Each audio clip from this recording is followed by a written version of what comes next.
Electric car और electric bike तो सबने सुन रखे हैं, लेकिन अब पेश है इलेक्ट्रिक ट्रक, जिसे तैयार किया है फैसलाबाद के मुदस्सिर जट ने, जो इस्लामाबाद में बतौर इलेक्ट्रिशियन काम करते हैं। मुदस्सिर जट ने बिजली से चलने वाला ट्रक तैयार करने का ख्वाब देखा तो ताबीर की ठान ली। मुख्तलिफ गाड़ियों, मशीनों के पुर्जे जोड़े, लकड़ी और लोहे का काम किया। यूं 4 माह में ख्वाब हकीकत के रूप में सामने आ गया।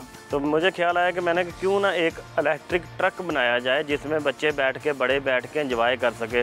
तो उसी के लिहाज से ये मैंने 12 फुट बड़ा ट्रक बनाया है जो एक फुल ही इलेक्ट्रिक है। इलेक्ट्रिक ट्रक 9 घंटे चार्ज होकर 30 से 35 किलोमीटर सफर कर सकता है। 700 किलो वजनी ट्रक 1.5 टन तक वजन उठा सकता है। इलेक्ट्रिक ट्रक एक मुकामी मैकेनिक के हुनर का करिश्मा है। ट्रक सामान की तहसील के अलावा सफरी ज़रूरियात भी पूरी करने का अहल है। मुकामी सतह पर तैयार किया गया ये इलेक्ट्रिक ट्रक एक बाकायदा सनद का दर्जा भी इख्तियार कर सकता है, जिसके लिए मुदस्सिर जट जैसे हुनरमंद अफराद की सरपरस्ती की ज़रूरत है।